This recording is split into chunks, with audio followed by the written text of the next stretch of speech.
everyone, Jay Adams here from Denver Water, along with Matt Akabane from the Associated Landscape Contractors of Colorado. And on this video, we're talking about landscape design. And Matt, first off, kind of tell us, for people thinking about making changes to their yard, what are some important steps that they want to do just kind of in that initial planning process? Well, thank you for having me, Jay. So I think they should do is think about a budget that they want to spend, because so many designers can bring a budget that's too high or too low, but also come up with some good questions about how can I create destination points in my yard. May it be a play area for my kids, a fire pit area that we could be enjoying in the evening time, or some focal points with some beautiful landscape, berms, trees, flowers, things like that. Landscape lighting is big, especially in the evening time, so it kind of really lights up the yard at nighttime. Let's talk just about landscape change in general. It's an investment in time and money. What are really the rewards of doing some landscape change on your property? Well, I think doing some landscape changes, there's an instant reward. It's going to increase the property value, obviously, and then it's also, you're going to be able to enjoy it. So you're creating something that you're going to want to use. For instance, I use the word destination point. So if you just have a backyard with just a patio, and then you create like an area that has a fire pit, then you have other areas to enjoy. So then your backyard becomes more of an outdoor living space for you and the family.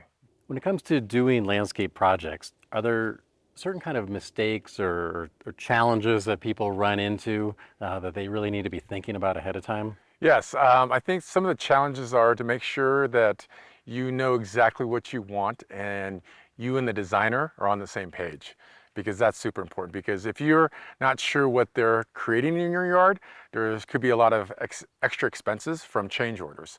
So know what plants you're getting, know what trees you're getting, what size trees you're getting. If you are going to get a fire pit, what does it look like? What is the rock material on the side? All those little details. The details, yes. Yeah, okay. Super important. Exactly. All right, we're heading into fall here. Is this a good time to kind of think and walk your yard and kind of plan for the coming year? Oh yeah, of course, that'd be great. If you could plan ahead like that, you should, what kind of trees you want for either privacy or shade, or what kind of perennials you want going forward for next spring. So you can, think ahead and plant those in March, April, and then you'll get the benefit of them growing really nicely, up until summer. Yeah, so really use the winter to get a jump start, huh? Yes, yeah. And it's also a good time in the winter to pick out your fall color trees, because they actually show the fall color. So you could be buying a maple tree, but some maples have different shades of red. So if you want that true red, go down to your local nursery in the fall and pick out that fall color tree. Great. Speaking about plants, I think there's a lot more awareness about saving water out here in Colorado with our plants, but there's a lot more plants out there than people may think. Xeric or water-wise means like a desert type of look, but is there a lot of really pretty plants out there that don't use a lot of water? Oh yes. There's a lot of plants that don't use a lot of water once they're established, and they're water-wise drought tolerant. So salvias, your agastache, a lot of the grasses are beautiful for different foliage colors. And then you can also use a lot of the perennials too, which is nice, because then they bloom and they come back yearly for you.